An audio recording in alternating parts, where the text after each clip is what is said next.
I'd like to call this December 10th, 2020 meeting of the Strongsville Board of Education to order.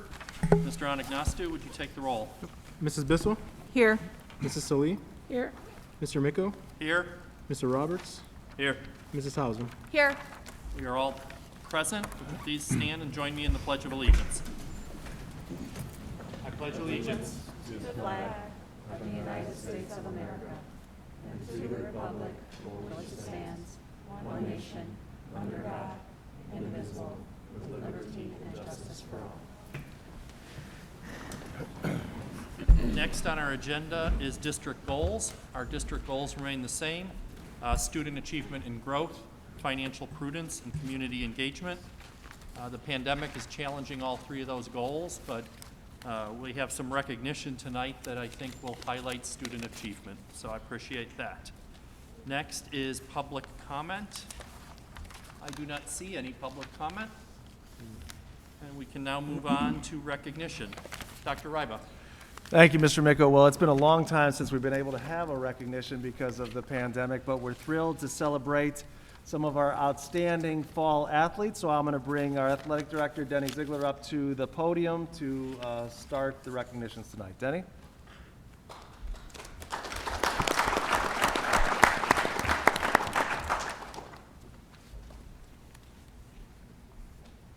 Thank you guys very much for giving me the opportunity to do this. Is it on? Is the green light on? Yeah. There you go. All right. Thank you guys very much for the opportunity to do this. It is one of my favorite things to do as an athletic director is to recognize our student athletes. There's a lot that they endured this past fall with the pandemic. I don't think they'll ever go through anything like this again in their lifetime. At least I don't hope so. And they showed a lot of resilience. And I don't just want to recognize the student athletes that are here now, but all of our fall student athletes. I think they all went through a lot of trials, tribulations. And when we talk about creating habits of good habits and of, creating those routines that are excellent, I don't think there's anything this fall that was routine for our student athletes. And we had over 30 conference student athletes, all league performers. We had 3 players of the year. We had a coach of the year. And that's just the beginning of it. So I don't just want to take the time out right now to recognize those student athletes that are here, but all of our fall student athletes for doing a great job this past fall. At this time, I want to call up Mr. Cerrone, who is going to recognize our cross-country athletes.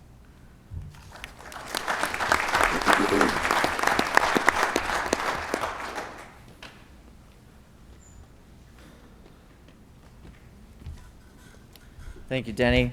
I also like to recognize my assistant coach, Natalie Camardo. If she could stand, please, and be recognized. Natalie's a graduate of Strongsville High School, who was an athlete of ours here at Strongsville High School, who was also a 3-time state qualifier, going all the way back to 2010, 2011, and 2012. And it's been an honor to be able to have her on the coaching staff, and I look at her as my co-equal in coaching. So thank you for all of your hard work and dedication, Natalie. It says in the good book, "He who honors me, I will honor." Before I begin my remarks tonight, I want to take this opportunity to congratulate the girls' soccer team on their state championship. Your hard work and dedication to your sport was on display throughout the season, and I want to take this time to congratulate you and your families for your success. Congratulations, Todd, John, and JP, on another stellar year. The time, effort, and commitment you make on a daily basis to your families, students, and sport is to be commended and congratulated. 2020 has been a year like no other years. As a means of escape, I have picked up a book that I have read numerous times before, The Boys in the Boat, 9 Americans and Their Epic Quest for the Gold at the 1936 Berlin Olympics. It offers a glimpse into the journey taken by one of the participants in that boat, Joe Rance, and his story of hope, determination, bravery, loyalty, and perseverance. The book divided into 3 parts. Part 1, what seasons they have been through. Part 2, resiliency. And Part 3, the parts that really matter. I want to read a short segment of the book, which is found within the chapters concerning resiliency. Many of them, quote, would never forget the day. For them, it was a dawning, the first real hint of hope. If there was little they could do individually to turn the situation around, perhaps there was something they could do collectively. Perhaps the seeds of redemption lay not just in perseverance, hard work, and rugged individualism. Perhaps they lay in something more fundamental, the simple notion of everyone pitching in and pulling together. Tonight, I stand to talk about Julia Isham and her accomplishments in the sport of girls cross country. Her journey is a collective effort by every girl that was a member of the 2020 girls cross country team. This year's season reinforces the characteristics of the Mustang model, namely resiliency, collaboration, and empowerment. All three were exhibited throughout the season by every girl, particularly overcoming the uncertainties of even having a season and persevering. Tonight, we spend a little time talking about the accomplishments of one of those girls on the team, Julia. Her tale, a tale to tell. Julia entered her second season looking to improve upon last year's showing. It was not one to forget. Julia accomplished much, but at the heart of her accomplishments were her commitment to the collective works and goals of the entire team. Julia could be found cheering on every one of her teammates after finishing her own race. Again, this speaks about her concern for her teammates. Julia had some impressive accomplishments: second at the Boardman Invitational and Strongsville Invitational, first at the Medina Invitational, Greater Cleveland Conference Championship and District Championship, GCC Runner of the Year for her first place finish, a new school record of 18:23, third place finish at the Regional Championship, improving from her ninth place finish the year before, and finishing 11th at the State Championship out of 176 runners, earning all Ohio recognition, which is given to the first 30 finishers at the State Championship meet. She became the first Strongsville cross-country runner to earn conference individual champion since 2006, and the first all-Ohio girls cross-country runner since 2001. After her second year, Julia has the school record, is the fastest freshman and sophomore runner in the history of the program, dating back to its inception in 1979. While these are impressive accomplishments, Julia looks forward to returning back to the state championship next year, but this time with her team. Congratulations, Julia. And as my longtime assistant track coach, Coach Reese, says, it's the journey and places we as coaches get to go as we watch our athletes not only persevere, but find success. Congratulations, Julia.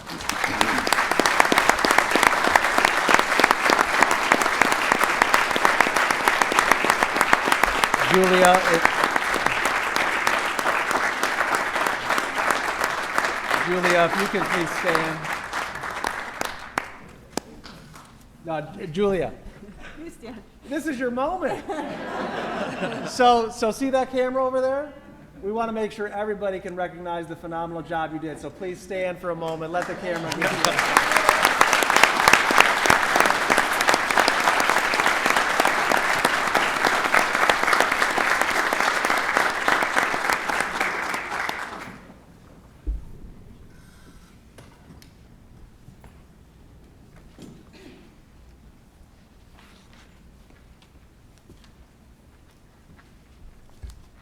Congratulations, Julia.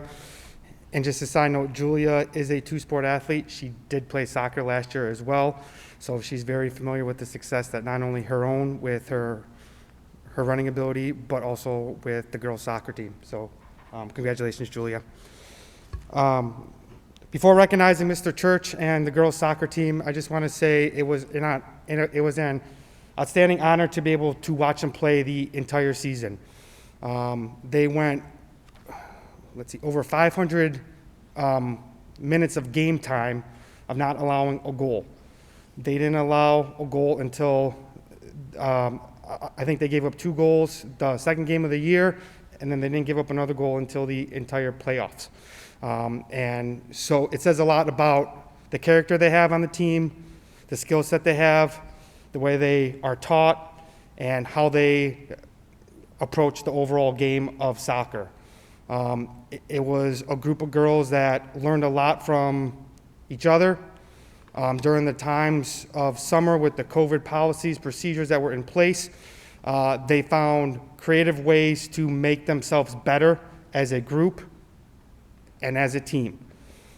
So I want to recognize Mr. Church at this time and the girls soccer team for bringing Strongsville its first state championships in 2011. Mr. Church.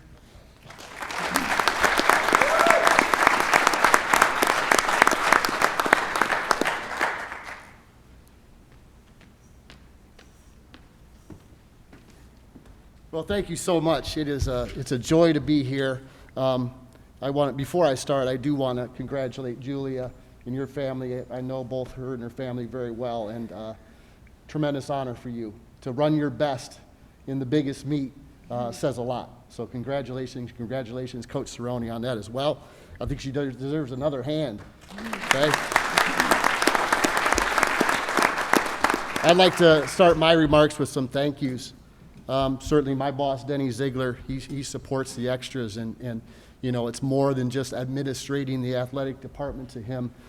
He's pushing for new ideals and mindset and character development, leadership development, all those things we want for our student athletes so that they can go out into the world and embrace it as well-rounded young adults. I would like to thank our principal, Mr. Wingler, for helping us out this year. I'd like to thank Dr. Ryba, Mrs. Pelko, the rest of the board. You guys had the courage to give us a shot at a season, and I cannot thank you enough for that, because I know it was not easy. These guys spent hours developing protocols and meetings and ways of doing things, and then we had to adjust and adapt many, many times. And for you guys to support us, I just can't thank you enough. That goes to our trainers as well, led by Steve Pritchard. Tremendous amount of work that he had to take on this year. I certainly don't do this alone. I'm very, very thankful for my staff. J.R. Muth, who was not able to be here tonight, but he's certainly a great, great friend of mine and a great coach. My very best friend of 40 plus years now, I can't even count how many years that friendship has lasted. Coach Felton, who's here, give him a hand, please. Okay.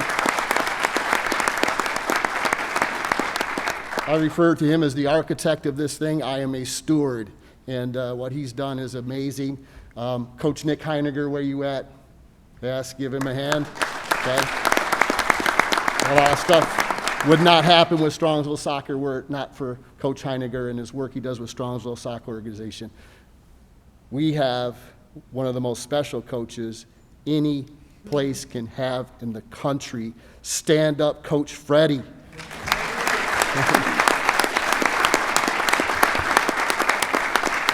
So all you together, thank you very much for giving a shot and helping us along the way. I have to thank my parent group. I thank them out there, but they need to be thanked publicly. We hear a lot about parents these days. Listen, our group was unbelievable this year in what they did and the sacrifices they made and the extras that they took on. You gave us a shot. Give yourselves a hand and thank you.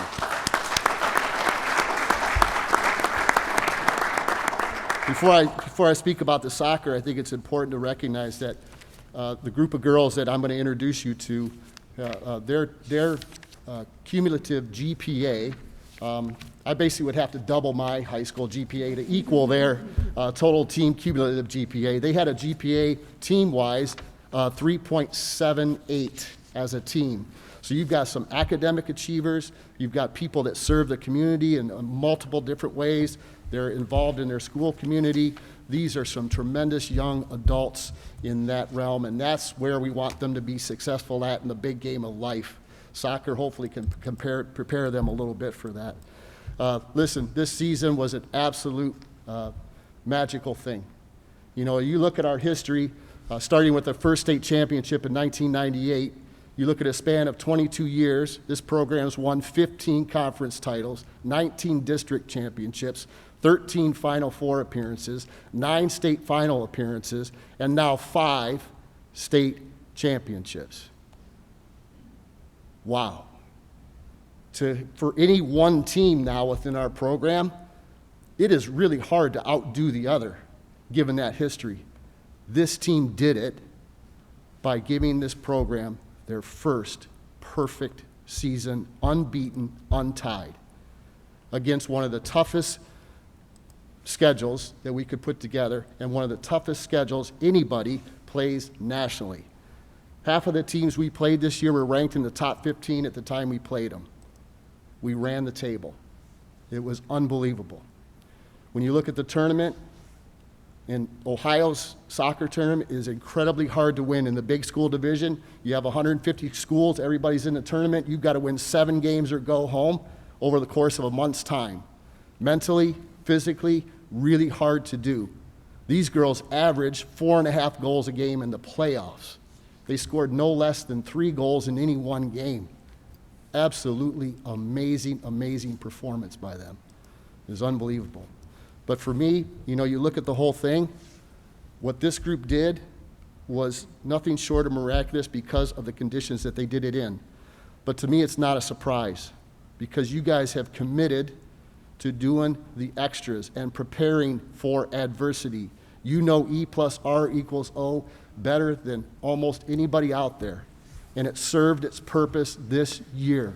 You responded to everything with above-the-line behavior. And if you got below the line, it didn't last long. You picked it up and turned it around. And that's what our factor is, and that was the difference this year.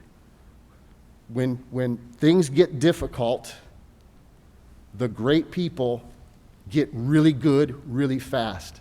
And as the year went on, we just accelerated. You guys found ways to learn. You didn't say, this group of 22, they didn't say, what can't we do? They said, what can we do? And through that, you guys found some amazingly creative ways to take in podcasts, to break down films, to break down books, to do virtual fitness with each other and hold each other accountable. At a time when most other teams folded or sat at home and waited for everything to lift, we got better. We got better. And when the season hit, things just accelerated from there. So it was a wonderful, magical season. Congratulations. I think you deserve a big hand for that.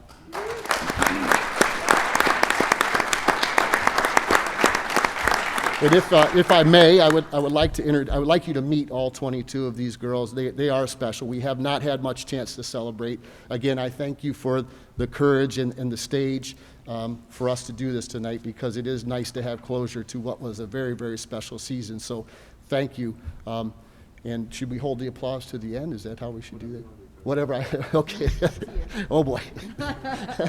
Okay. I'm going to introduce. We'll go down and introduce everybody. If I could, when I call your name, if you stand up, and we will go from there. So first up, our freshman class. Tremendous amount of promise. We have 6 girls here who are earning their first varsity letter. That is not easy to do within our program, and there is a tremendous amount of quality and character in this group. Beginning with Macy Felton.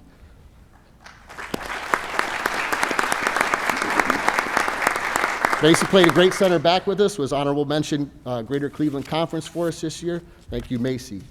GK extraordinaire, Abby Kudla.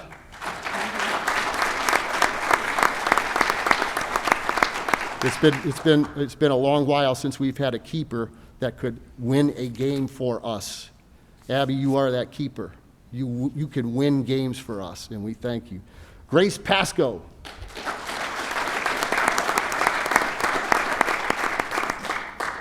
Julia Rocky.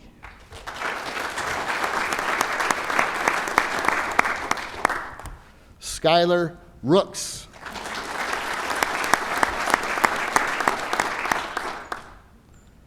Bryn Severance.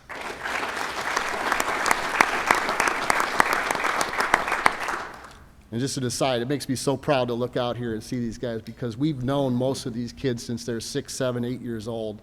And to see you guys tonight makes me so proud. So thank you. That's just one thing that I wanted to add in. I forgot to add that in earlier. Our sophomore class, we've got Kayla Astrab earning her first varsity letter.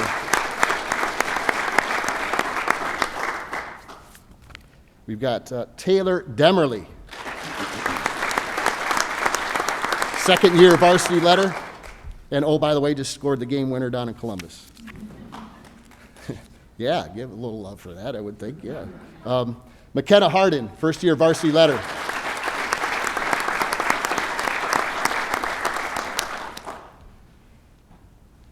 Haley Hightower, second-year letter winner.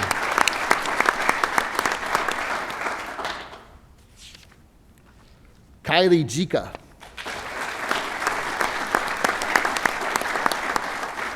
She was second-year varsity, honorable mention Greater Cleveland Conference, honorable mention Greater Cleveland. Next up, we've got our junior class of Sydney Flem, second-year varsity letter winner. Third-year varsity letter winner, which is rare, Claire Kansas.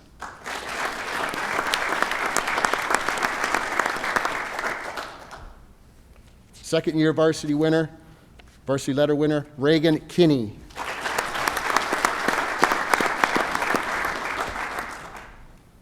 Next up, we have an early commit to Xavier University with their third varsity letter, first team Greater Cleveland Conference, honorable mention Greater Cleveland, Libby Majka.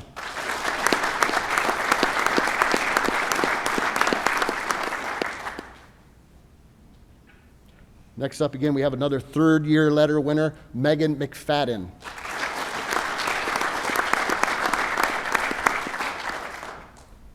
An early commit to The Ohio State University, third-year varsity letter winner, first team Greater Cleveland Conference, honorable mention Greater Cleveland, Coley Sidlowski.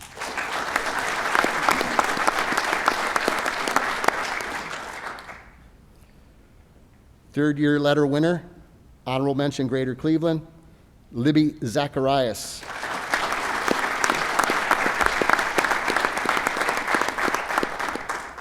How am I doing so far? I got everybody, right? Thanks, Freddie. You got me. Okay, thank you. Now, hey, I'm going to introduce you to a senior class now that is special. We refer to them as the captain's class, in reference to a book that Coach Felton and I hold in very high regards. A few of these girls have read excerpts of that. They exuded what was in that book. They're unbelievable. I'm just going to give this to you. They played, the four of them, were key factors in about 85 games in 4 years.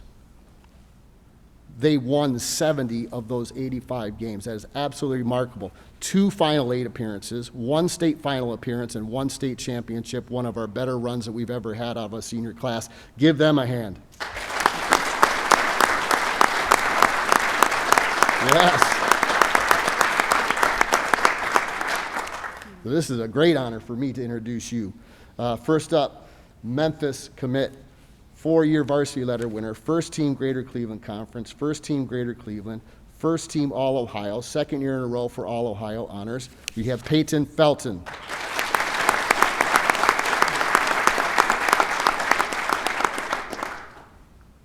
Miami of Ohio commit, 4th-year varsity letter winner, first team Greater Cleveland Conference, second team Greater Cleveland, Sarah Robertson.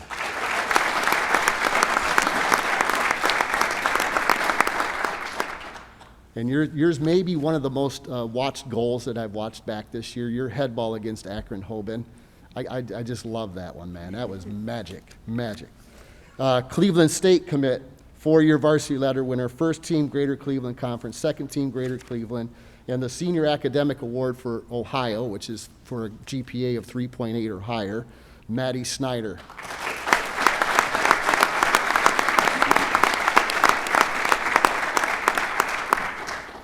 She led a defense along with her other defenders that had one of the lowest goals against margins that we've ever had in our history. So congratulations, Maddie, you led that.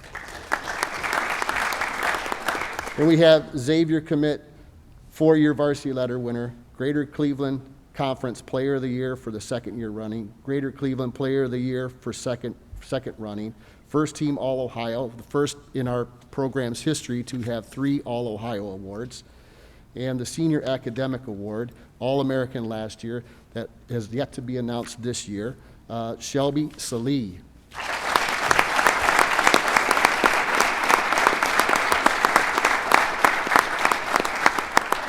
So again, I thank all of you, and this is, you guys represent, you girls, you represent a message of what can be done when things are hard. Keep being that light for everybody, because you're a light for me and you're a light for everybody in this room. So please keep it up. And again, I thank you very much.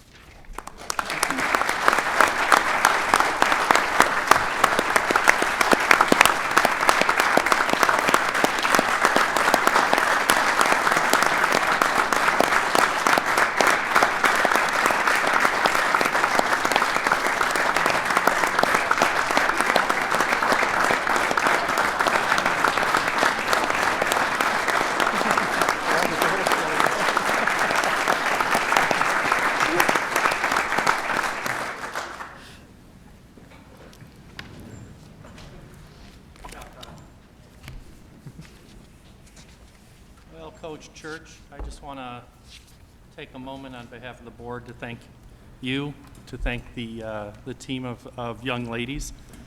The board was blessed this year. We had an insider on the team, so we could get all the inside information, but it was honestly a joy to be able to be a little more connected to the team than usual and to get those updates. So, Sherry, did you have anything you wanted to say? Yeah, they would ask me too, in the middle of me, what's the score? What's the score? But it's been an honor for me to watch these girls over, some of you over your first year, some of you 4 years. And like Todd said, some of you I've watched, maybe 10 years. And it's been a joy to watch you along this special journey. Congratulations on the 20-0 record. It was a fun season to watch it all go down. And then to go down to Columbus and watch you dominate in that state championship. I don't know, I really, really wanted a state championship. I mean, I couldn't play, but I really wanted it. You have brought so much joy and pride to the team, to the athletic department, to the school and to the community, and I'm so proud of you, as are we on this board. I know that the underclassmen will continue the tradition and legacy, because you have every year performed well, and I know these seniors, Maddie, Peyton, Sarah, and Shelby, will do phenomenal things in their futures and at their colleges. So congratulations. I am so very proud of you guys.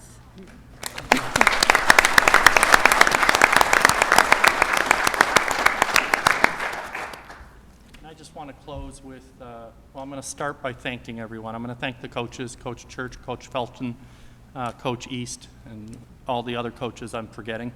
But thank you for your leadership. We appreciate it. I want to thank the parents. As parents, we all recognize the sacrifices you make to raise your daughters well, and you've done it in an outstanding way, so we thank you for that. And I want to thank the ladies on the soccer team. I am fond of saying we are proud of you, and I say that for a number of reasons. Number one is because we are proud of you.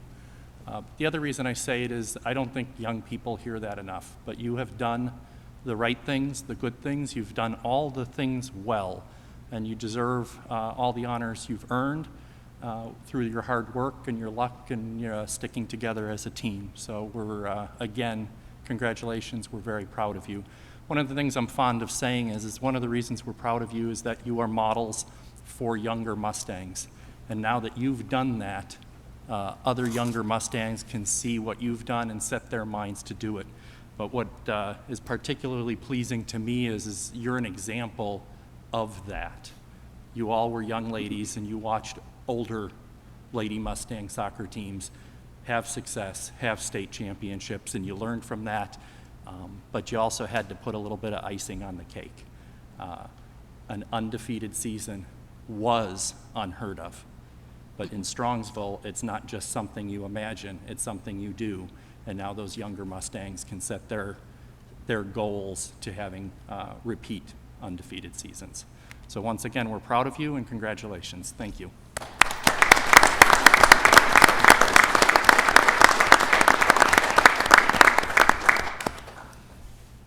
At this point on our agenda, I will remind you all it is a school night.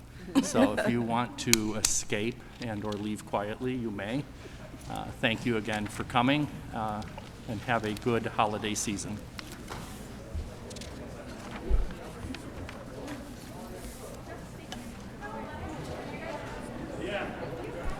Don't forget your hardware, girls. You're gonna come get.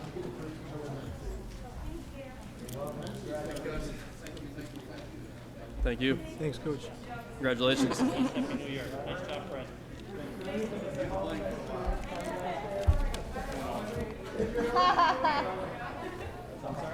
Thank you. I still can't hear you.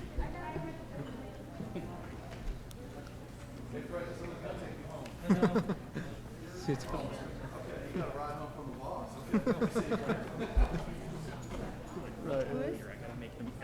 See you, Fred. Congratulations. Oh, yeah, yeah. Yeah, we gotta go. We're gonna go with it. Okay, next, after the excitement, we continue our exciting agenda with the treasurer's report. Thank Mr. you, Mr. Anagnostou. There's always a downer. Or a letdown. Before I get into my agenda, I just want to congratulate Julia and the girls soccer team. That was an exciting season and fun to watch. So congratulations on the season. So moving on to my agenda, what I have is a discussion. Before we get into items for consideration, item A, I have a discussion service or discussion item for food services, and I'll get more in the background once I get into the presentation. But 5 years ago, we went out to RFP for food service management company. By law, if we want to continue with the food service management company, we must go back out for RFP every 5 years.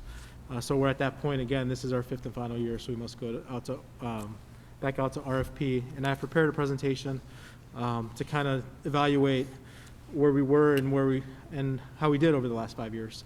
And by using the same metrics that we did 5 years ago when we were evaluating whether to go out or not. So with that, if this works out, I'm going to ask the board to go to the front row. The screen is going to come down, and I'll go to the podium to present.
The projector's coming on. There it is.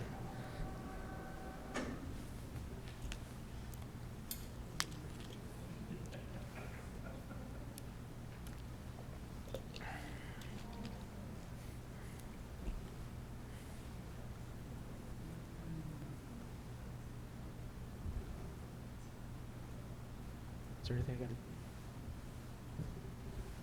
to... Andrew, is there anything else I got to do, or is it going to kick on? What's that? I think he's doing. He went to go do something.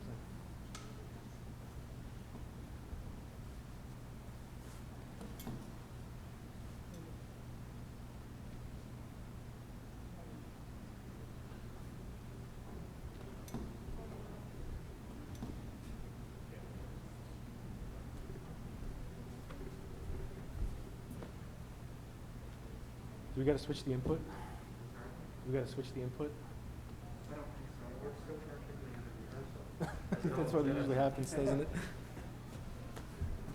me make sure this is...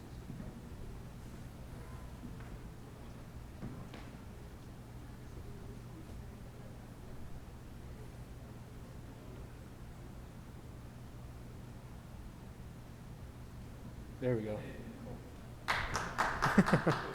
Thanks, Andrew.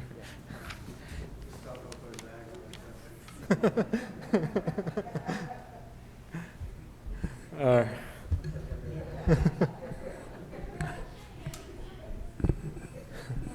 All right, so to go in the background, so during fiscal years 2015 and 2016, the Board of Education directed district administration to explore food service options to alleviate the general fund from subsidizing the food service program. During fiscal year 2016, the district issued a request for proposals from food service management companies to manage the program. 6 food service management companies submitted a bid. An internal committee was formed to evaluate the proposals, and then the committee recommended Chartwell's Compass USA to serve as the district's food service management company beginning in fiscal year or school year 2016-2017. By Board of Education vote, Chartwell's was awarded a contract to serve as the district's food service provider. By law, the contract is a 1-year contract with 4 annual renewals. So as mentioned, before we got up here, it was 2017 was the first year. And then this school year, fiscal year 2021 is the 5th and final year. To continue to use a food service management company for the next school year, fiscal year 22, the district is legally required to issue a new RFP. And then also with that, the district may elect to bring the management of the program back in-house through a food service director. So in the next few slides, I have some financial data, but due to the pandemic, I had to come up with some assumptions for last year and for this school year. So the purpose of the financials, for comparison data for fiscal year 2020, numbers are either through fiscal year 2022 or through February of fiscal year 2022, or I used February data if I needed to annualize the number and project it out the remaining serving days that would have been for a full year based on activity through February, just so we have comparison data. And then the current fiscal year 2021 is not included in the comparison data due to the number of remote learning days from the COVID-19 pandemic. Over this slide here, it's a little hard to see, but I have graphs on the next few slides, but this is the financial data, revenues, expenditures, over and under. The one thing I did want to point out on the bottom, I also have the calamity years, or the calamity days by year. The impact for the calamity days is every calamity day is about $8,000 to $10,000 worth of lost revenue. So keep that in mind as you're looking from revenues from year to year. So moving on to the revenues. So the graphs that are in green, the bars that are in green 2012 through 2016, this is when the food service program was in-house. And the slides that are in gray is when it was overseen by a food service management company. And fiscal year 2020 is a projected number based on activity through February. I analyzed it based on the trend that was happening through February. So in the year before we went out, in 2015, we saw revenues increase by 5%. And then in 16, they increased 7%. The first year of the management company that took over, it was a 5% increase, and then a 2%, 3%, and 6%. Overall, a 4-year average increase of 4%. The key is the last 2 years for me is where we were seeing that consistent trend that was trending upwards from 3% to 6%. Granted, a lot of things with the pandemic. One of the things I would like to see how this would actually played out, and especially with this year as well. Just as they were heading in the right direction. But with revenues increasing, as did expenditures. In the first year, expenditures increased by 5%. They came down a little bit, but decreased by 2%.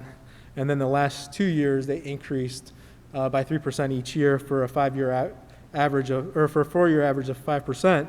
But the key fact for me is in 2019, revenues increased by 3%, as did expenditures. And then in 2020, if it would have played out this way, revenues would have increased by 6% and expenditures only increased 3%. So it's starting to close that gap a little bit. This slide here kind of brings both revenues and expenditures together. In blue is the expenditure, or blue is the revenues. In red is the expenditures. So every year there was still a deficit. As you'll see, expenditures exceeded revenues. But if you look at the gaps, in both years, when it was in-house and when it was managed by a food service management company, in some years there was a bigger gap, and other years there was a closer gap. But as we'll see on the next slide, in the last 2 years was starting to make up. For me, 2016 kind of sticks out. That was the last year it was in-house.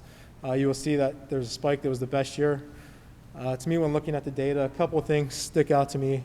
Is one, the previous year had 8 calamity days. 2016 had 0 calamity days. So there was 0 loss of funding due to snow days that year.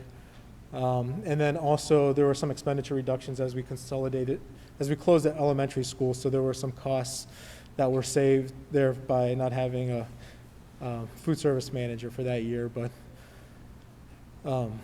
that year stuck out compared to the comparative years. But drawing a line from, if we were to draw a line from 2012 all the way across, you can kind of see where kind of what I call like a ceiling. 16, we broke the ceiling, and then 17, it was, or not 17, 2020 was starting to creep back up and to 100,000. And if the trend continued, would have liked to see what would have happened this year if we had a normal school year. But we would like to see that for many different things, not just food services. This number here, when we evaluated before, we looked at meals served. So with the number of meals served, it's also based on the number of students. So as enrollment goes down, number of meals served could go down as well because it's based on the kids that we have in the district. 2012, you will see it was between 2012 and 13, there was a significant decrease. And just keep in mind, that's the year. What happened in 13 was the first year of the new food service regulations about the ingredients in the food and what can be served, went into effect. So there was a decrease in participation beginning that year. And then the other key indicator for me is average meals per day and how much are we producing based on the overall. And as you will see, the last few years, it's kind of creeped up to the highest it's been based on average meals per day to where it was back in 2012. And then the next slide is, the other key indicator is participation rate. This is all meals, but when we look at participation rate, it's broken down by breakfast and by lunch. But the key indicator there for me is for lunch. But before we get into lunch, this is breakfast. So same concept as taking all the meals and breaking it down just to breakfast. 2015 is when we first implemented to not just the high school, but to the middle school and the elementary schools. 16 was at its best. And then we did see a disruption in 17, which was the first year of the management company, due to the transition and then also the middle school opening up that year as well. There was a lot of changes in the beginning of the school year. They started the school year without serving breakfast. And then in 18 and 19, it crept up. And in 20, this slide is just as of February, but you will see based on the average breakfast per day, it was trending back up for the last few years. And then participation rate, we ended last year with close to a 7% participation rate. Lunches meal served, although the number's gone down, but again, keep in mind it's with enrollment, the number of kids we have and that we have in the district, as that's been going down, as the number of opportunity of the kids we serve. But if you look at the lunches per day, it's been consistent and moving upward the past couple of years as well.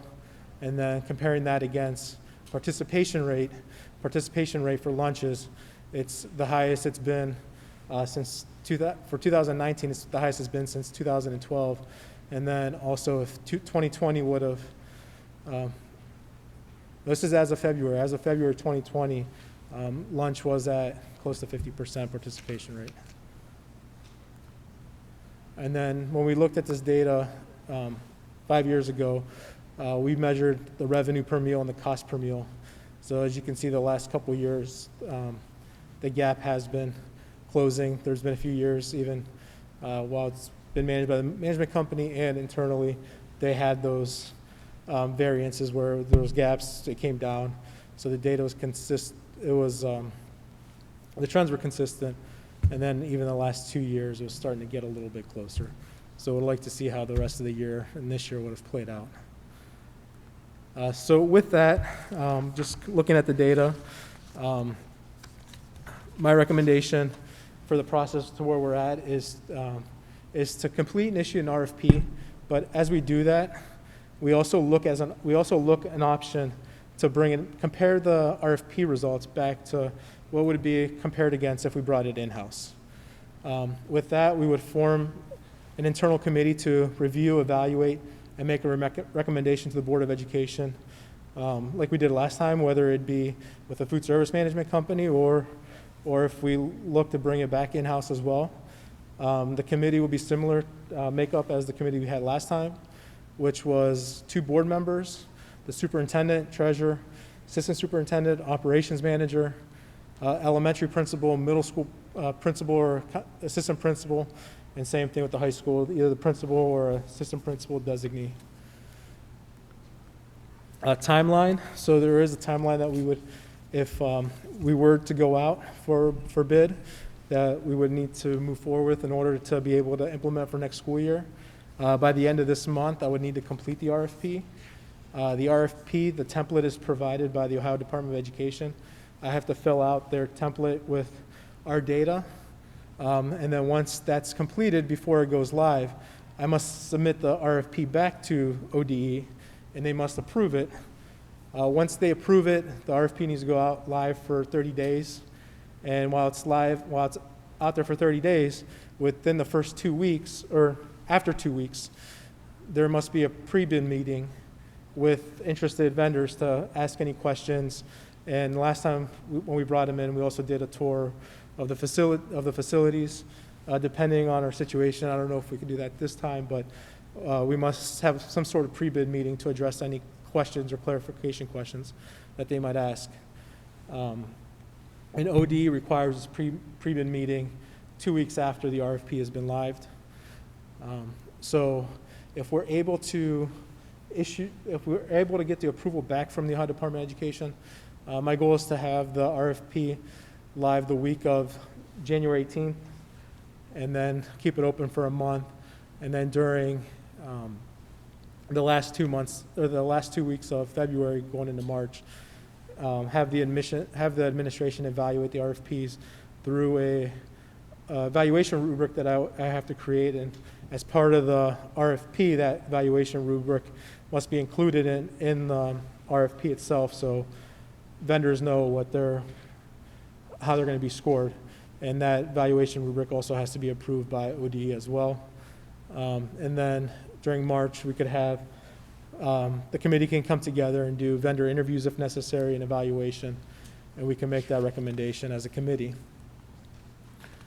And then once we do come to an agreement, if we decide to go back out to a food service management company, prior to we make the recommendation, or prior to board action, I should say, ODE also has to review the outcome.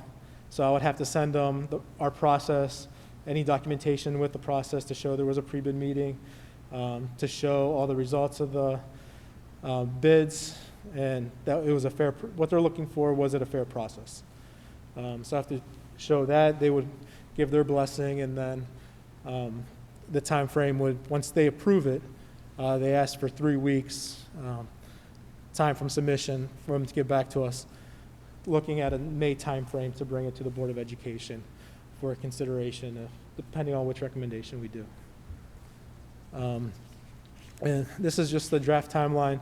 It could change based on other factors and dates, but the goal is to at least, if we don't have it by May, to at least have it by June, so we know how to go. We know how to move forward for the next fiscal year. So that's all I had for the presentation, unless the board had any questions. Also, too, if we do decide to go this route, also the board to think about which 2 board members, if anyone's interested, to be on the committee as well. So if, Rich, I'll take your lead, but if the board wants to come back up to the podium to ask questions, the microphone's here. Yep.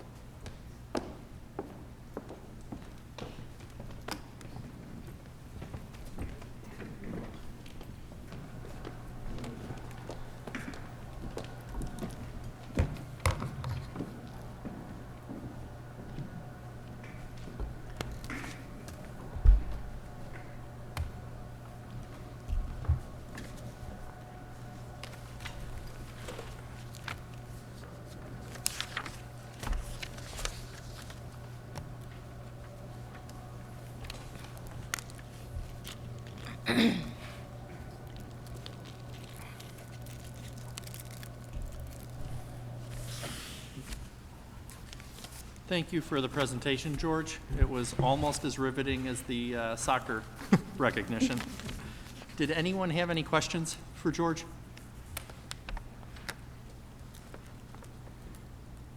George, as far as the cost that we have right now with our contract, can you just share those or kind of go through that real quick?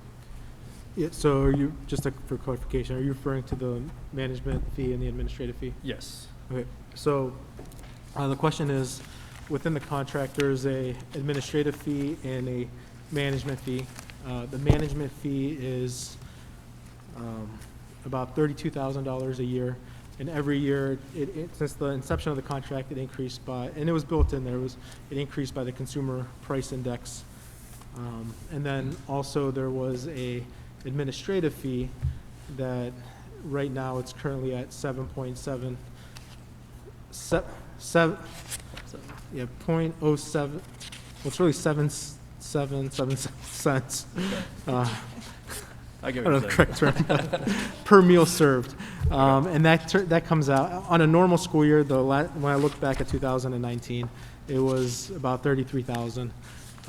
So if you take those 2 numbers together, the administrative management fee is about $66,000 that we pay to the management company to manage the program. All the other expenditures are essentially passed through. So the expenditures for the food service director, the cost of the meals, the cost of the supplies, paper products, any services in the cafeteria, that's paid by Chartwells, but it's also invoiced back to us. So it's all reimbursable. So the additional fee for having a management company is that management fee of about $33,000, and then the let's say 8 cents per meal served, which depending on the number of meals served, it's been averaging at about 33,000. So close to $70,000 as a management fee. Okay. Thank you. Oh, how do you see those costs when we bring it in-house? Are those offset by hiring more people, or, you know what I'm saying? Say that again, Sharon? I just couldn't hear the question too well. Those costs of $65,000, are those offset by anything if we were to bring the process in-house? So those costs, no, I don't think those costs would, because right now within the cost, we're paying the food service director. So that's being billed back to us. The only thing that would go away is overall, with that administrative fee and the management fee is the food service management company. They might provide direction, recipes, and support and training to the food service director. So those costs wouldn't be offset, but some of the resources that the food service director might have would no longer be available. So we wouldn't have to hire anybody to? Oh, we would have to hire a food service director. Oh, but that's, But that cost would offset as they're invoicing us back the cost of the current food service director. we already incur that cost though. Correct. Now, yeah, okay. It's their employee though. Yeah. Will we hire the same person? What's that? Will we be able to keep that guy? Okay. Yeah, there's some contractual stuff there, but. In the same vein, George, like food service director sounds like a very specialized niche. If we brought it back in-house, do you think we'd have a large applicant pool? Like, would we have someone to choose from, or is it slim pickings? To be honest, I'm not 100% certain. There's districts, so depending on the district, if someone finds it attractive, we might, and depending on our salary range, we might be able to attract an experienced food service director from another either from a company that might be interested in leaving a food service company, or from another school district. And I know it's been a while, but kind of look, I don't know if he's paying attention. Look over camera if you've gone through this before. Has there been an applicant pool for food service directors if you've gone through this before? No, before we moved to Chartwells, we had a long-time food service coordinator, so we were not in the market for looking for that position at any time during my many years here. But it is a niche job. And so you're either going to find somebody that wants to move up the ranks, or somebody, as George said, that's looking for a bigger school district, maybe a financial opportunity closer to home.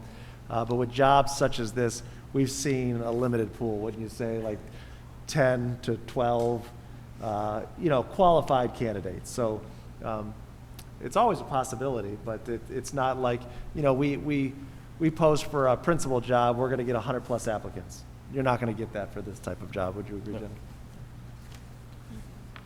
George, with your projections here, I mean, obviously we're closing the gap from expenditures and revenue and everything. Is there a year, if everything stayed this course, that we would eclipse that or see the inverse? It all depends on participation, and then also with participation, it also depends on enrollment as well, based on the number of kids that are available to lunch. The other thing that we've kind of seen, it's kind of picked up last year, but the prior years was we saw a decrease at the high school, and it's because as more kids are going to College Credit Plus and other options, they're not in the high school all day like they used to be. So it's less opportunity. But no, I didn't. But to answer your question, I didn't go any further than 2021. I could do that based on February, based on the past 2 years' increase as we look at it internally through the committee. That's good. Okay, thank you. George, I'm going to pause you for a second. Andrew, is there any way, we don't have any speaker turned towards the board, so it's very hard to hear what everybody's saying. Can you maybe turn up the outward speakers or help us out a little bit with anything? I could try, but we might get some feedback. Okay, so do it as best as you can without the feedback. Okay. Thank you. Okay. Go on, George, I'm sorry. That was it. Yeah, that's my question. Were you guys able to hear the answer? Could you start over, please? We did not hear anything you said.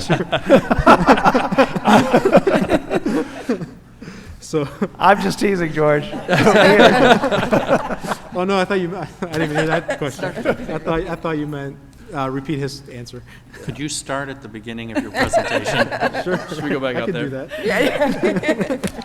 Yeah. My question was, now I feel like really loud.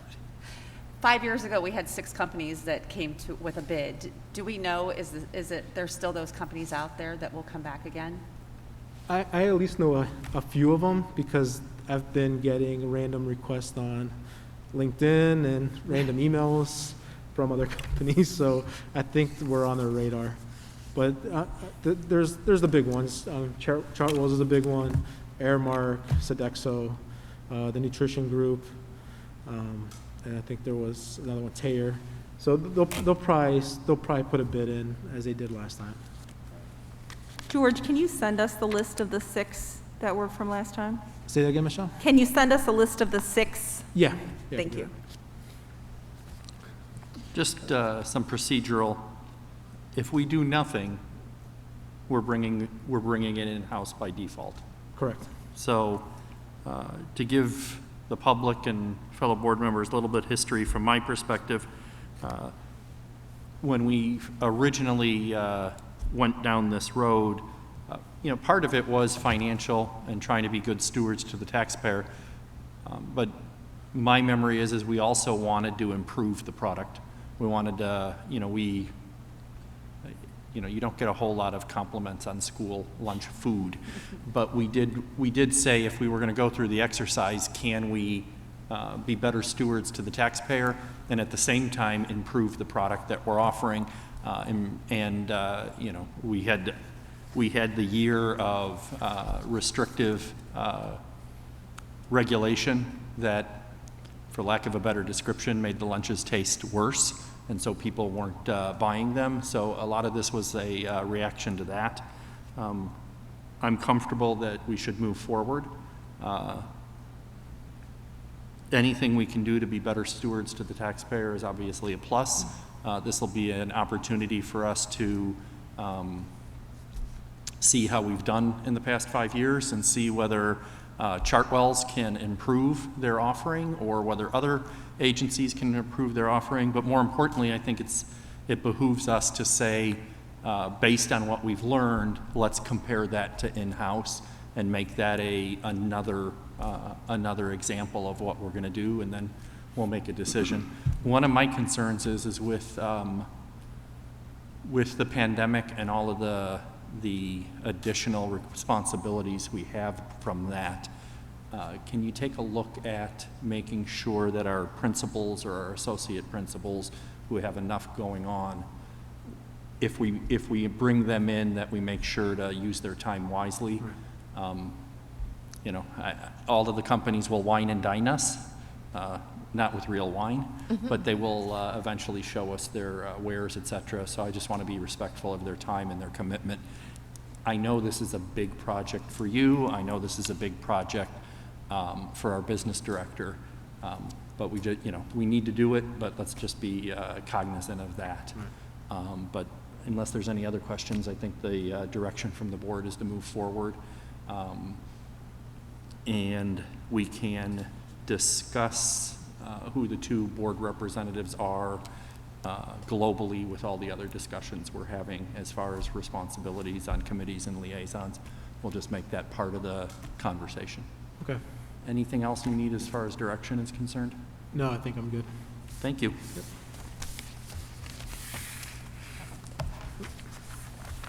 Thank you. So moving on to my next items. The next 2 are related. So item B is a new fund for fiscal year 21. Be the recommendation of the treasurer that the following new fund be approved for fiscal year 21. It's a local grant fund, special cost unit 9601. It's an SEF grant for Generation Genius program. It's an interactive science for, it's going to be used for the middle school intervention specialist, Megan McClellan, applied for it, and the SEF granted her the grant, which can be found in item C for $125 for this program for the remainder of this year. And then item D is an appropriation adjustment, one for the grant, and then also we needed to increase the wellness funds that we received from the state. We didn't spend all the carryover from last year, and we're going to utilize some of the carryover to do an equity audit with the ESC. So 2 increases in the appropriation measure, which can be found in Exhibit A. And if there's no questions, that concludes my report. Next on our agenda is superintendent's report. Dr. Ryba. Thank you, Mr. Micko. We really don't have a formal report for this meeting. At our next meeting on December 16th, where the board, we are going to be in red. We're red today, so on Wednesday the 16th. That's prior to our strategic planning discussion. The board will have I'll have a further presentation based on some guidance and updates. But just in terms of general work of the district, you know, as I've shared in my emails and shared publicly, we understand the challenges that remote learning causes for our families and for our students. But I appreciate everybody's cooperation, their participation, the dedication and work of our staff, our teachers, our administrators. Every time we've implemented from spring to the fall to now, the goal is how do we make it more engaging? How do we enhance it? How do we replicate as much as we can and keep learning moving forward? And our teachers and administrators have risen to that challenge and continue to do that. Nobody's arguing that in-person learning can't be replicated. But how can we, what can we do as safely as possible? The reason we are in remote learning, as we talked about, to remember, is the impact that COVID has had on our ability to adequately staff our buildings. As I've shared with some of our family members that have reached out to me or parents, it was a good decision when it was recommended. It was a great decision after we got past the Thanksgiving break. COVID hit our staff pretty hard the week of November 30th afterwards in terms of quarantines and isolations. We also continue to encourage that parents reach out to us to let us know when students have tested positive. We are assuming that some of those reports have gone down a little bit just because kids are not in school. We do get those reports through the Board of Health, though, but our staff continue to report with us. But the good news is the spike we saw the week after Thanksgiving is starting to come down. So we still have Friday left to add the data to, and the way I track the data is what was the highest number of quarantines in this building for the week, so we could see the impact on the week. And even in looking at that, in the majority of the buildings, we're on the downward trend. So again, we encourage all of our families, and I've encouraged all of our staff. We understand as we continue to move forward in the winter holiday season of the challenges with gatherings and family festivities and get-togethers, but we ask that everybody takes care of themselves and one another, because the propensity for another spike after the winter holidays is there, and we're going to continue to monitor that. But in terms of isolations and quarantines, we also look at this in terms of sports. We're monitoring the data as well as we continue to have sports continuing on, and we're trending in a good direction at this point in time. And obviously, the staffing reason, it alleviates a lot of the pressure in terms of remote learning because we don't need a substitute when somebody's teleworking.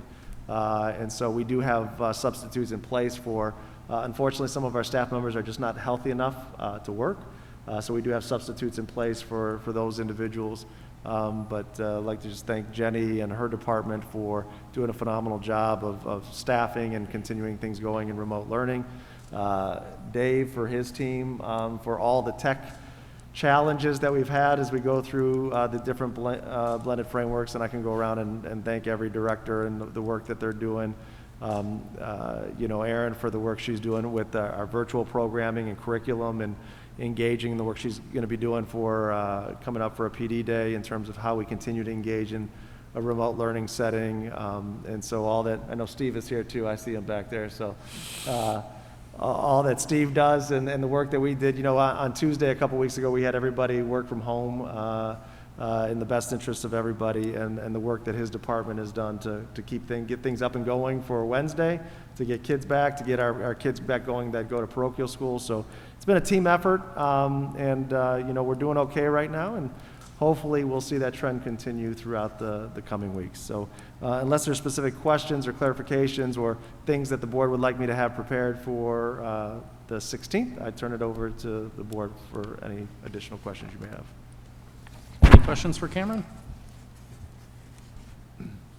So I think it goes without saying, just like every individual, the board, the administration, we're following the news, we're following the data, and we will be back here in a week. And almost with everything going on, with a vaccine, with a surge, with following what's going on in Columbus, it almost seems too early to talk about it. So we will talk about it at length and deliberate about it to make an informed and wise decision next week. And then we'll get to the holidays. Continuing on, we have no items under business services. Under curriculum, we do have we have multiple items, but one new item. It's a service agreement with McKean Education Group. Again, this is the Title I funding that's passed through that goes to some of our non-public school partners. Be resolved upon my recommendation that the board enters into an agreement in the amount of $1,780.43 for one part-time Title I instructor to service pupils attending Holy Family School under Title I federal funding administered to approved non-public schools by local districts as found in Exhibit B. If you take a look at items 2 through 4, these are corrections from the last agenda. We needed to alter the start date. We had it as November. They started in October. So item 2 is that adjustment for St. Joseph and John as found in Exhibit C. Item 3 is for that revision for Bethel Christian as found in Exhibit D. And item 4 is that revision for Incarnate Word as is found in Exhibit E. Any questions for curriculum? We have no items for student services, and then that takes us to our Assistant Superintendent, Jenny Pelko, for a Human Resource Report. Jenny? Thank you, Dr. Ryba. Underneath Human Resources this evening, I have the following recommendations. Under E1, appointments for certificated staff, appointments for non-certificated staff, appointments for non-certificated substitutes, appointments for certificated athletic supplemental contracts, appointments for non-certificated athletic supplemental contracts. Under E2, changes in hours for non-certificated staff. Under E3, change in status for non-certificated staff. E4, contract extension for a certificated staff member.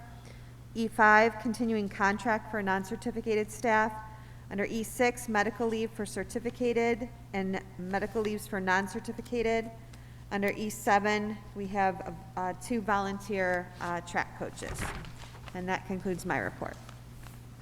And then we do have an addendum under technology, so if you find your green page there. So we have a revision to the Chromebook purchase increase. So be it resolved upon the recommendation of the superintendent that the following revision be made to the August 6, 2020 technology agenda.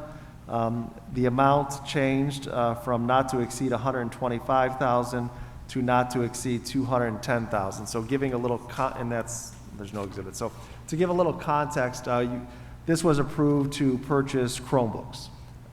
Yes. Why don't we take the motion Sure. and then we'll make a discussion? Do I have a motion? So moved. Second? Second. Motion by Mr. Roberts, second by Mrs. Hausum. Any discussion? You're up.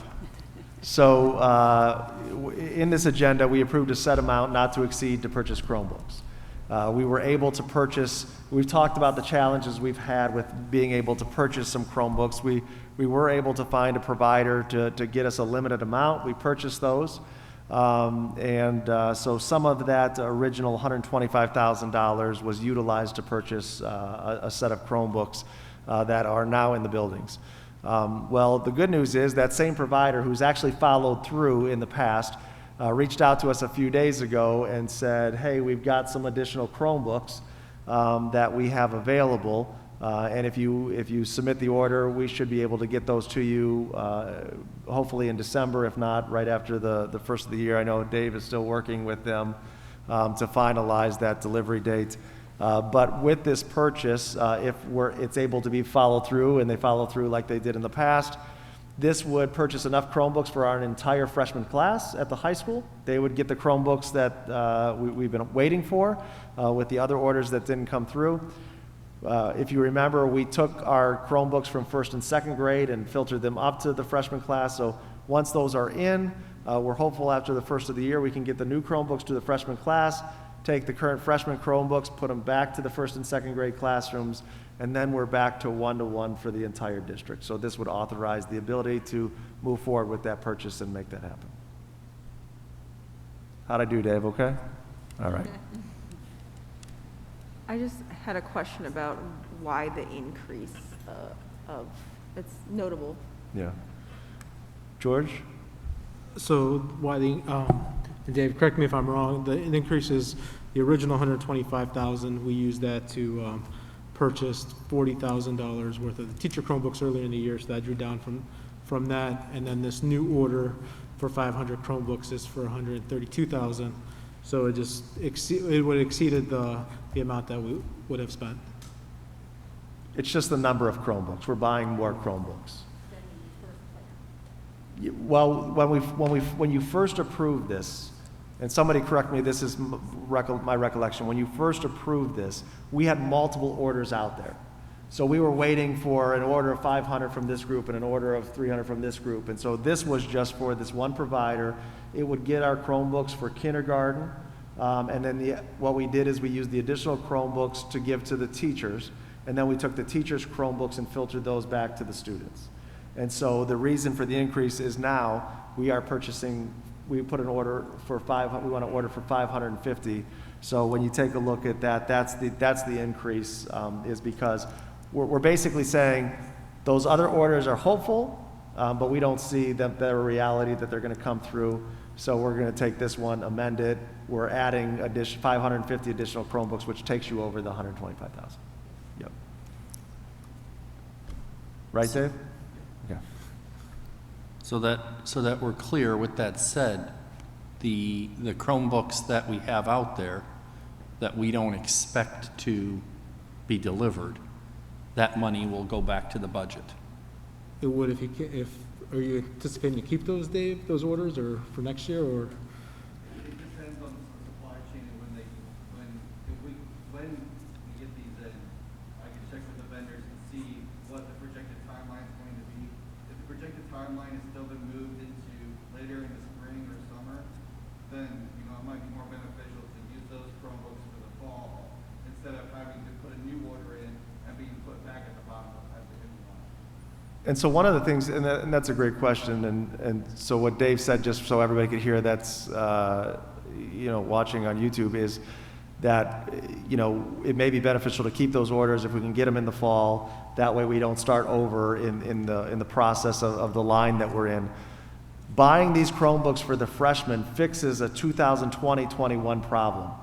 The Chromebooks that are still out there in order, we still need to continue to progress forward for the 2021-22 Chromebook. So we've got end-of-life Chromebooks that are out there. We've got another freshman class that's coming up. So yeah, we need that order anyway. So we're not at risk. It would just be, which bucket of money does it come out of? But we still need those Chromebooks.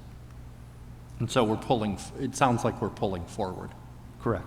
And if we're successful pulling forward, then the future is where we would, I don't want to say see a savings, but we would see a reduction of spend in the future.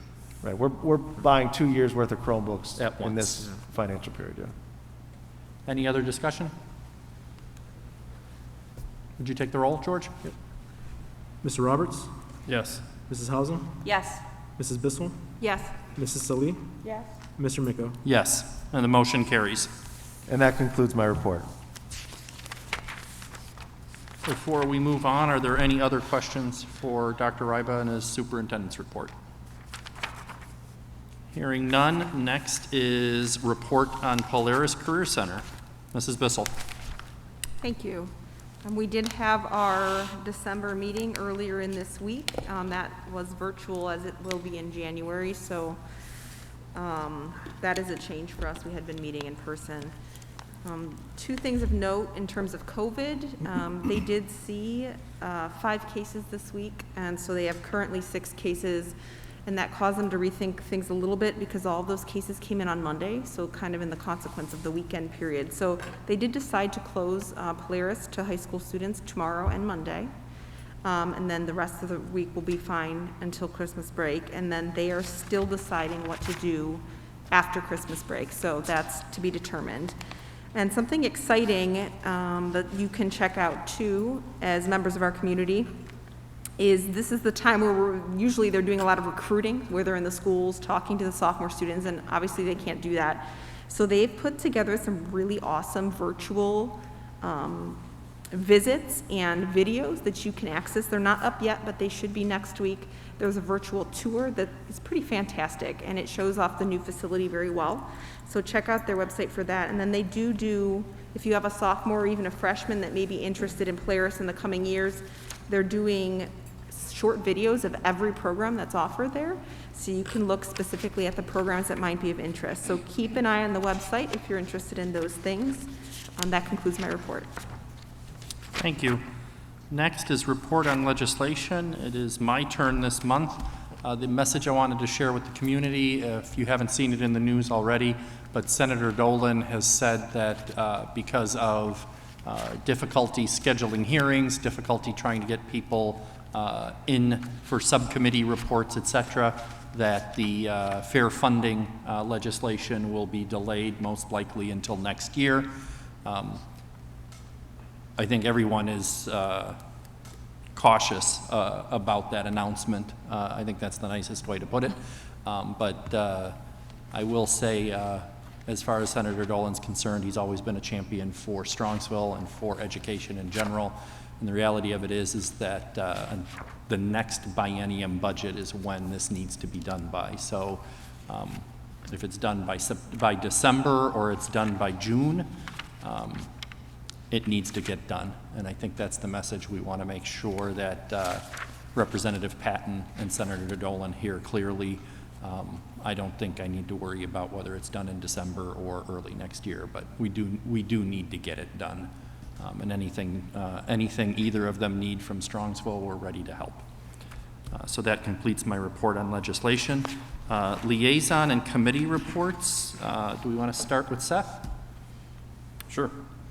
Obviously, we had a pretty big, exciting celebration earlier, so congratulations to those groups again. And I also want to say congratulations to the music groups that were able to perform so far. I know there's a few that are going to be performing in January, but just the ability to adapt and come up with a new way to enjoy music was fantastic, and look forward to seeing the other groups in January as well. So congratulations to you guys. That's all I got. Cherry? Oh. Do you have any reports? PTA Council? Mhm. Yes. I got an email from PTA Council President Katie Hullenberger, and she just wanted to extend her gratitude to Strongsville Council PTA. Would like to give a special thank you to the community for their donations on our 2021 Senior Scholarship Fund on Giving Tuesday. Each year, the Strongsville Council PTA provides thousands of dollars of scholarships to our graduating seniors. The support of the community, local businesses, and our PTA members is crucial to the success of our mission.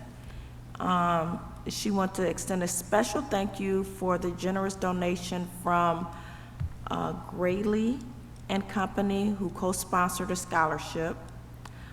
Donation and sponsorship opportunities are still available for local businesses and members of the community.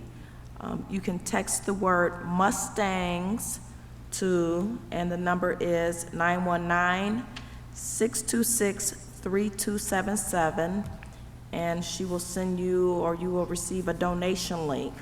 Or you can reach out to Katie directly and her number is 614-917-8271.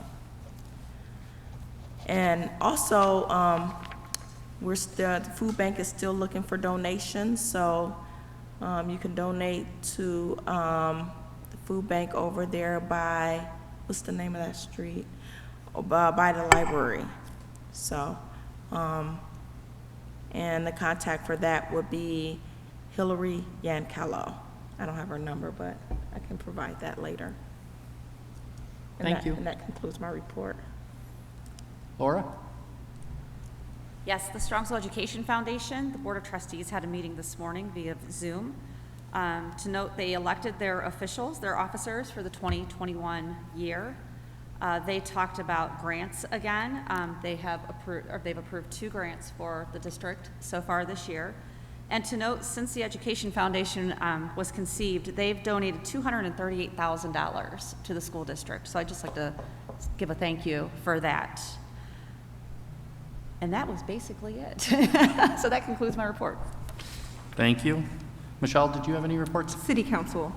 So far this month, City Council has met once this past Monday, and the most notable thing at the moment is that they are beginning discussions about putting another 2 mil tax levy on the ballot to fund additional firefighters, since the levy that they had on the ballot in November failed. So those discussions have begun, so be on the lookout for those details in coming months. That concludes my report. Ms. Bissell, can I just add on to City Council? So at the City Council meeting, they also approved 5 TIFs, which there was an article written about. So just to clarify, for those TIFs, that the school district is kept whole. So if you read the article, those dollars that the school district would have received if it wasn't TIF, we're still going to receive as a TIF. So just a clarification from the article that the district is going to be kept whole on those dollars.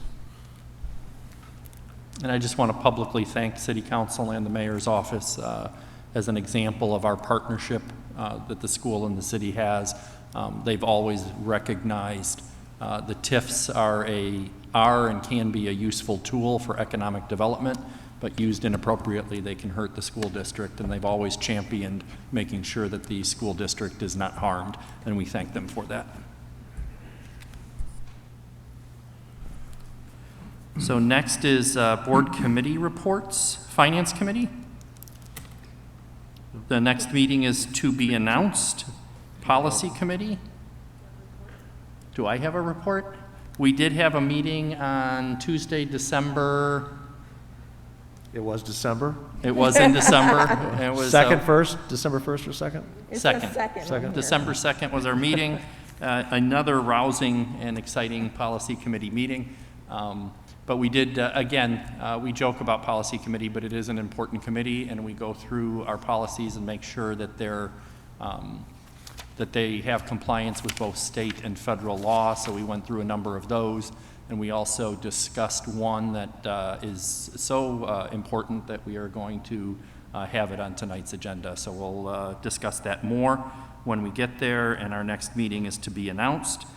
Facilities Committee, the next meeting is to be announced, along with Business Advisory Council Committee. Next on our agenda is consent calendar. Action by the Board of Education in adoption of the consent calendar at this point means all items in the agenda with asterisks are adopted by a single motion unless requested otherwise. Do I have any requests? Hearing none, I do not believe there were any corrections. Do I have a motion? So moved. Second? Second. Motion by Mr. Roberts, second by Mrs. Hausum. Any further discussion? Hearing none. George, would you take the roll? Mr. Roberts? Yes. Mrs. Hausum? Yes. Mrs. Bissell? Yes. Mrs. Solie? Yes. Mr. Miko? Yes, and the motion carries. Superintendent's timely information. So as Mr. Roberts shared, we've had a great week or couple weeks of holiday concerts, and although we've had to alter a little bit, the location a little bit, it's been exciting, and the live streaming piece of it has been wonderful for family members that aren't local to be able to see and hear their grandkids or their family members perform. So we've got two events coming up. This Saturday, December 12th, we've got the High School Drama Club is doing their winter performance. It's a Christmas Carol radio play, so all of the kids are wearing masks. They're all separated. They all are reading their parts and working on their vocal performance versus physically acting. But because of copyright rules, we are going to live stream the performance, but we only can live stream it live. It will not be recorded at all, so because we can't. So if you would like to tune in, the 60 Seconds talked about it last week, but it is tinyurl.com/SHS Winter Play. So this Saturday, 7 p.m., put in that tiny URL, and you can enjoy at home with your family our drama club's performance of A Christmas Carol, a radio play. Then on Wednesday, you could either live stream, or if you're a family member and you have a ticket, you can come see our holiday concert for our choir department at the high school. So it starts at 6 p.m. with the Mustang Express, and then every 20 or so minutes we've got the concert choir, all or nothing, treble choir, and cantorum. And again, that one is, you can see it live, you can see it recorded. Just go to SCS TV, and if you go to our main website, strongnet.org, right under the shortcuts right there, you'll see the link there to check out the final installment of our holiday musical celebrations.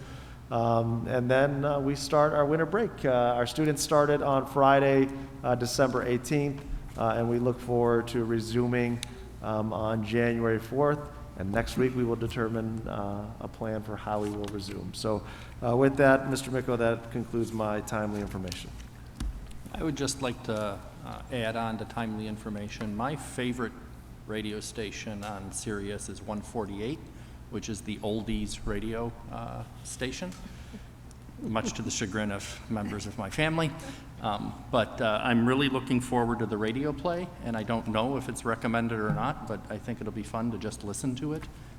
So I'm excited about that, and we'll see how it matches the old radio stations. But I think that's going to be a a lot of fun, and not just for the actors and actresses, but for the listening audience.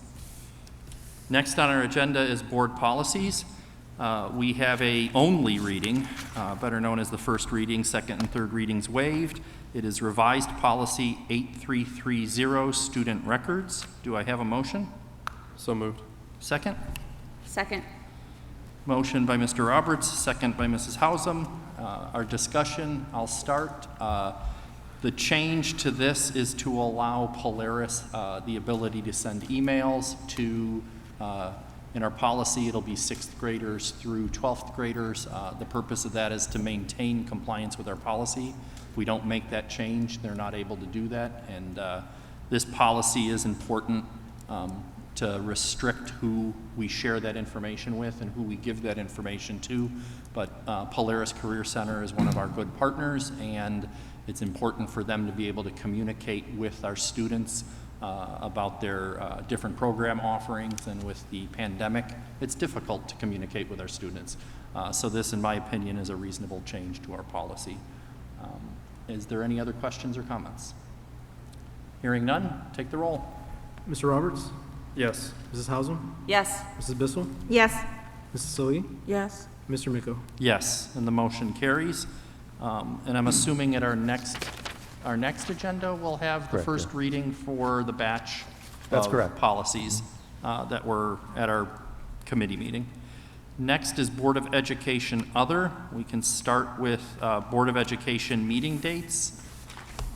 We have the proposed dates. The one change that I will highlight is, every year we plan or think about a retreat, but we're formalizing that and putting it on the calendar for the 29th of July. I think that's a good idea that we just commit to it at the beginning of the year. It's important that we do that for planning and strategy, so we figured we'll get it on the calendar. What I'd like the board to do is review that, and if they have any questions or issues, we'll be adopting this in January. The only one that's important is, well, they're all important, but the one that's important right now is making sure everyone's available for the January 7th meeting. Any questions on that? Nope. And then we also have our list of liaison and committee assignments. We have the current list. I think it's a great statement that everyone is willing to do whatever is needed to be done to be helpful, to be engaged, and to be a active board member. Everyone has pretty much communicated to me that they're comfortable. Take a look at them, think about them. If there's any horse trading that we want to engage in, or if there's anything that we think we can be more effective as a team, you can send emails, and then we'll finalize the discussions at our January meeting. That make sense? Just for clarity, Mr. Miko, because these are typically drafted for a vote at the January 7th meeting, leave them as is unless we hear differently. That is good clarity. Okay, thank you. Were you discussing the food service one now or through email? The food service one won't be a board committee or a board liaison. Okay. That'll be headed up by George. So we'll be able to discuss that when it's appropriate. Next is board member professional development expenses. Be it resolved that the Strongsville City Schools Board of Education approves Sherry Buckner Solis reimbursable expenses as outlined in the exhibit. Do I have a motion? So moved. Second? Second. Motion by Mr. Roberts, second by Mrs. Hausum. Any discussion? I'll compliment Sherry specifically for taking the time out to become a good board member, and I'll compliment everyone because we all do that. Without any further discussion, take the roll. Mr. Roberts? Yes. Mrs. Hausum? Yes. Mrs. Bissell? Yes. Mrs. Solis? Yes. Mr. Miko? Yes, and the motion carries. Special Board of Education meeting will be held Wednesday, December 16th at 6:30 p.m. Please note the 6:30 p.m. in the meeting room of the admin building. Does anyone have a conflict on January 7th?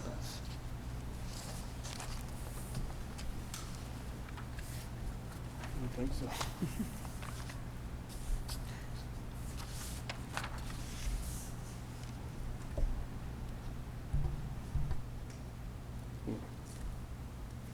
Good.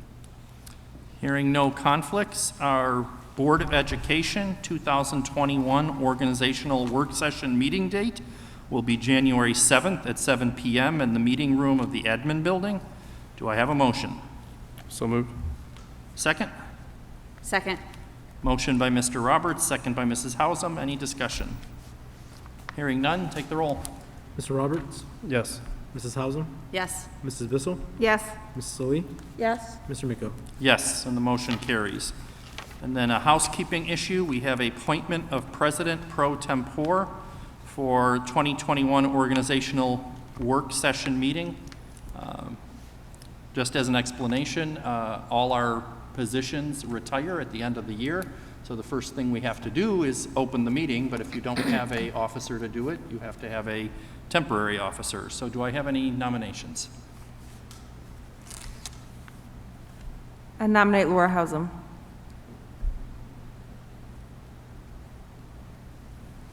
Do I have a motion for Laura? So moved. Second. Give it to Michelle by a hair, the second to Mr. Roberts. Any discussion?